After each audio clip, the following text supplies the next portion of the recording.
Nigel, good morning to you. How do you reflect on the last match, the 1-1 draw at home to Newport? Very similar, in a similar fashion to we've reflected on a lot of results lately. Toe-to-toe, went toe-to-toe with one of the top teams in the league.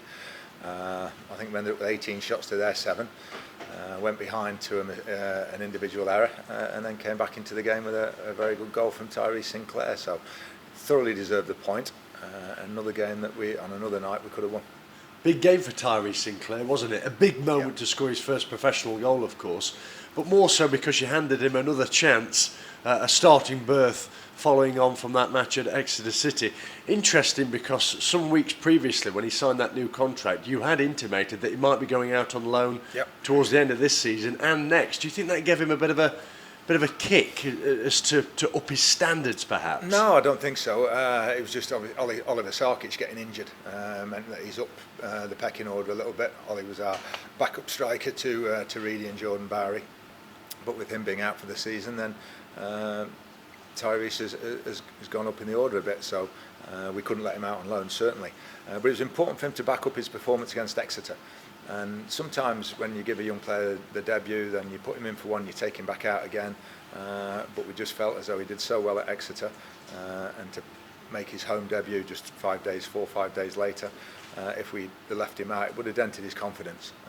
But he justified his inclusion again. He played well and he got us the goal. Yeah, and in the last 2 starts, of course, you've pushed him further forward. We're used to seeing him behind the front 2, mainly speaking.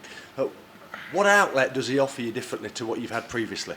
I think it gives him a bit more freedom, him personally, and also he can do several things. First of all, he challenges very well and tries to bring it down when he's up against the centre half, but he comes off and plays in little sort of pockets, and then also has the ability to run beyond. So I think that gives him a bit more licence and a bit more freedom centrally, rather than having to track back defensively from a wide area. And more generally, this week you've had a free week, so to speak. How beneficial has that been? It's been lovely with the weather as well. We've had a good couple of days training, and I think to be able to sort of practice on some crossing and some finishing and things like that. And it's amazing when you're playing Saturday, Tuesday, Saturday, whatever, you get so little time. You know, you get a light session on the Monday, recovery on the Wednesday, Friday's light again, preparing for the Saturday.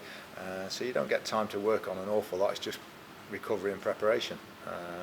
So having this 8 days has been good, especially with the weather as well. You can spend a little bit further, a bit more time outside. The lads can do the prehab and the warm-up outside, and I think it all helps with feeling good. Everyone fit and ready ahead of Stevenage, apart from Ollie Sarkic? Yep, that's the other great thing. We've got everybody fit. There's nobody, apart from Joe Riley, there's nobody in the treatment room. Ollie Sarkic is back at Blackpool, doing his getting treatment and doing his rehab. So Tom the physio is having a pretty quiet time bit, which is great. And going into the last 5 games to have a fully fit squad to choose from is good news. Stevenage on Saturday as we enter the final 5 games of the Sky Bet League 2 campaign. 12:30 kick-off. Let's speak about them. Alex Revel, their manager, you have to say has done a very good job given where they were last season.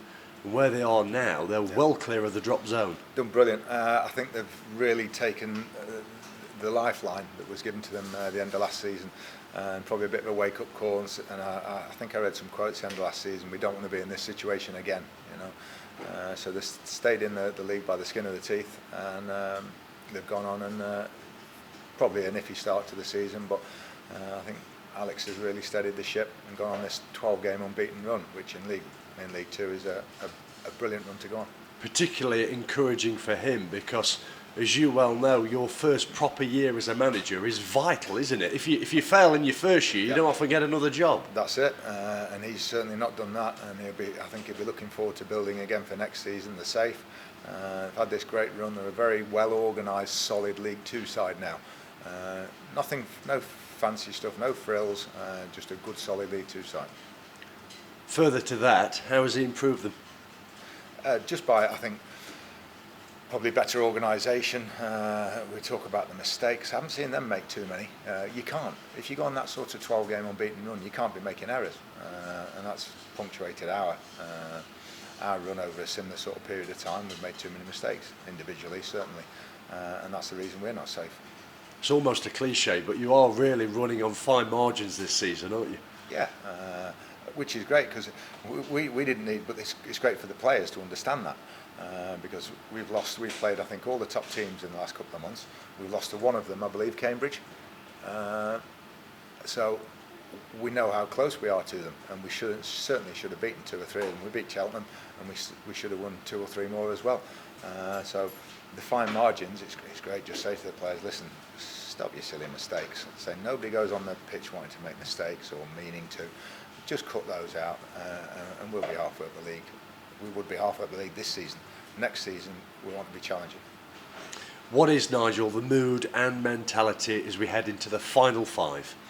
I think it's a good mood in the fact that we haven't won enough games, but we've only lost the 2 in, I don't know, last, you tell me, 8, 9, 10 games or whatever. So, and defeats are what really kills the atmosphere around a football club and kills confidence as well. So we're not losing, and also I think the players realise that without those mistakes, we'd be in a much healthier position.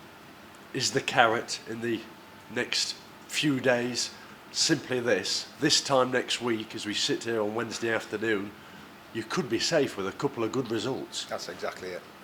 A couple of positive results, and you don't look at others really, but if they do go our way, then we could be safe with 3 games to go, which would be great. I don't want to get down into the last 2 or 3 games and just watch it in case somebody comes up with some freak runs and results and things like that. So let's look after it ourselves in the next 2 games. Wish you well. Thank you. Thank you.